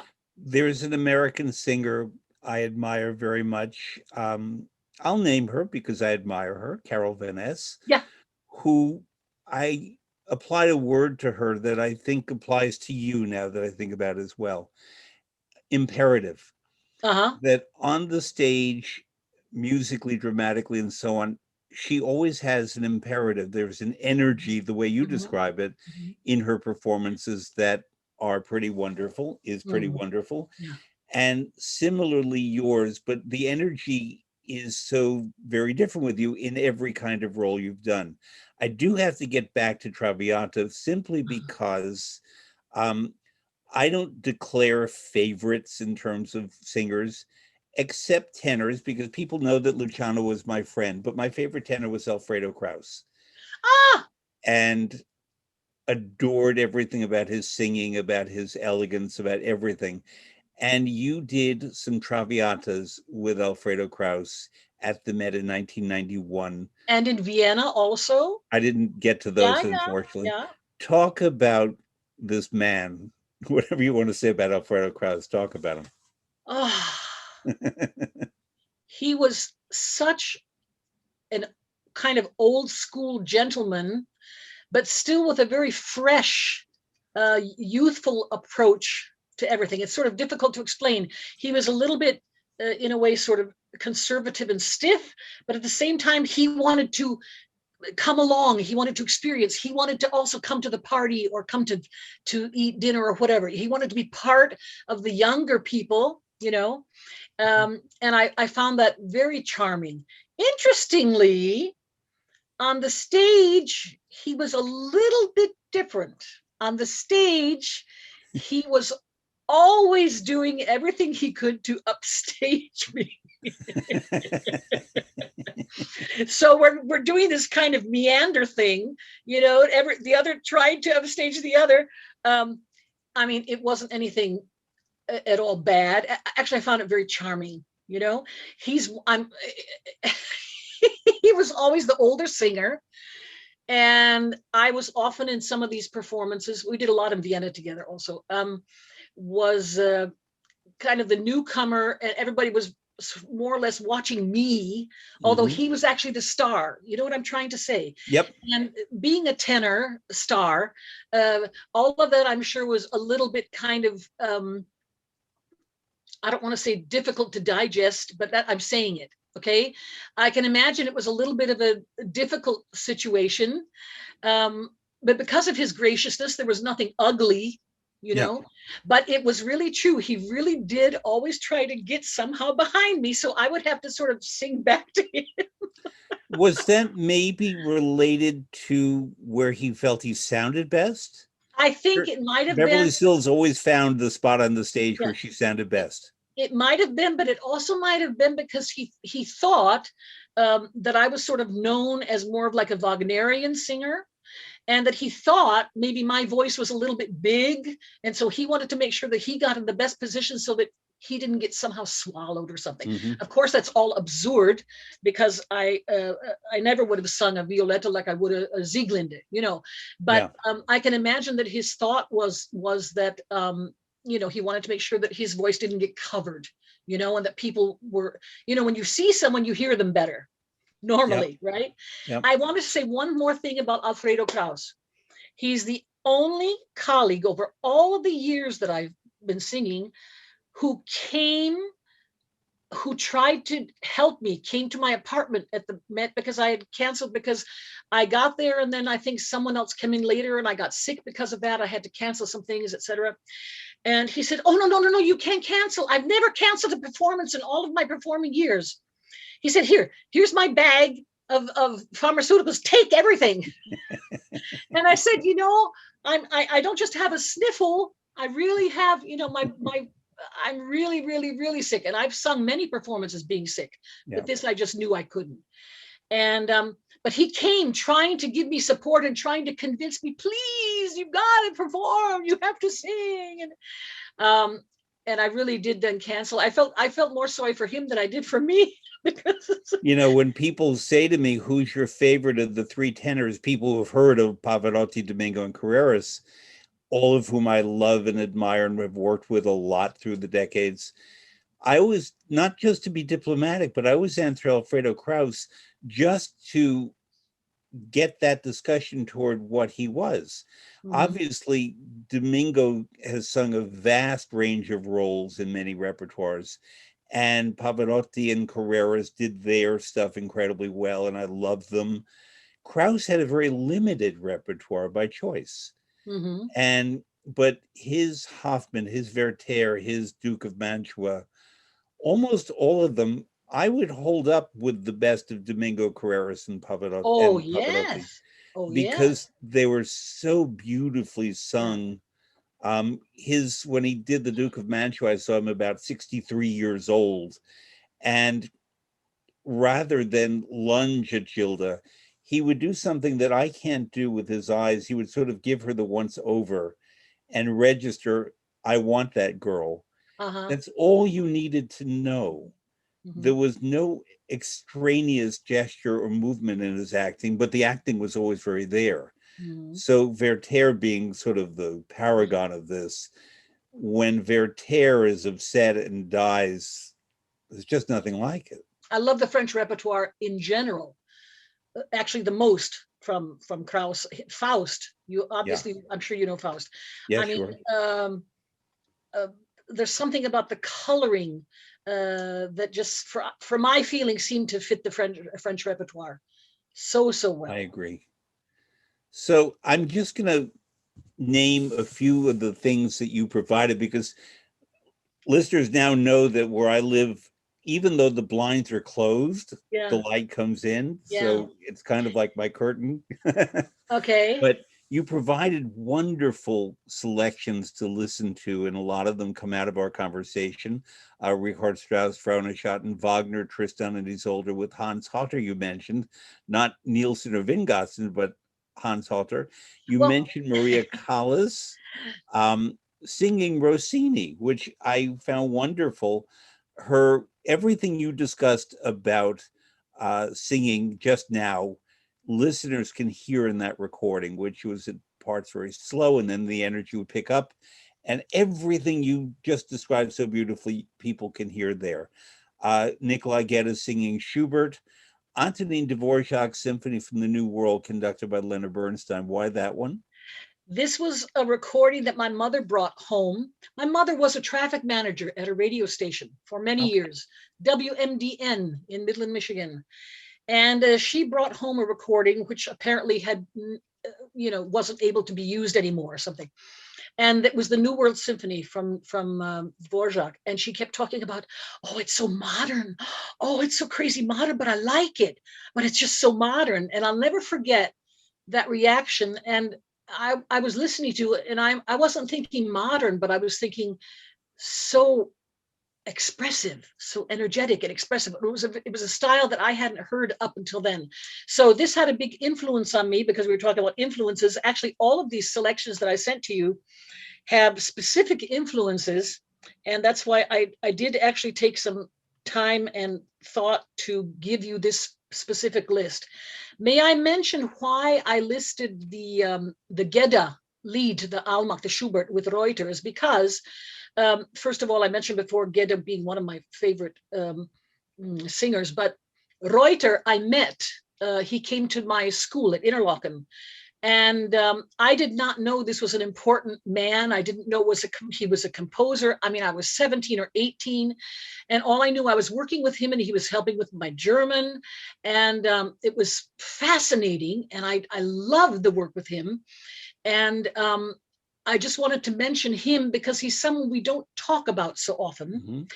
And what an inspiration he was on my life and on my future German repertoire, because I learned a lot of German from working with him on the different lieder. We did the aria from Pamina, etc. And I wanted to have him in there. Hermann Reuter. Hermann Reuter. And Yeah. finally, you mentioned Frederick Chopin, Ballade Number 1, played by Arthur Rubinstein. I had a guest a few months ago named Nick Lafarge, who wrote a book called Chasing Chopin, Mm-hmm. which is a very good book that I commend to you about. And then I had John Rubinstein, the son of Arthur Rubinstein, on recently. So I've been pursuing a Chopin thread here. You're the first one apart from those two to mention Chopin. Tell me why the Ballade Number 1 in G This minor. specific piece I find so fascinating, because it's as if Chopin had 1,000 ideas and he wanted to put them all in one piece. It's every few bars there's a complete change of musical idea, and to pull that off in a way that it works, you have to have a pianist such as Rubinstein. He makes it work, and that's why I love this so much. And I love the liveliness. And again, we return to the idea of the playfulness, Chopin's playfulness with all of these. It's as if he couldn't hold back all of his crazy creative energy. He's composing, and it doesn't just continue with one idea, but it's changing and changing again and changing again. And I find it so exciting. I love it. Well, Cheryl Studer, I have experienced an exhilaration today. If I played tennis, it would be like playing not against, but with Serena Williams or Roger Federer. This energy, this inspiration, this excitement that comes from a master practitioner. And no secret, I love opera and that I know a fair amount about it. You've taught me so much today, and you've inspired so much, and you've inspired so many people. And I'm glad that we were able to do this so that this document will exist for people to watch. I'm going to have every music student I know watch this, and every audience member. I thank you so much for this visit. And I hope Thank to you see you so soon much. in the post-pandemic, or when the pandemic is managed. I don't think we'll be post, but when we're out and doing things in the world again. It was terrific. Thank you. Thank you so much. I enjoyed myself thoroughly. Good. See you again. Okay, take care. Bye-bye. Bye-bye. Bye-bye.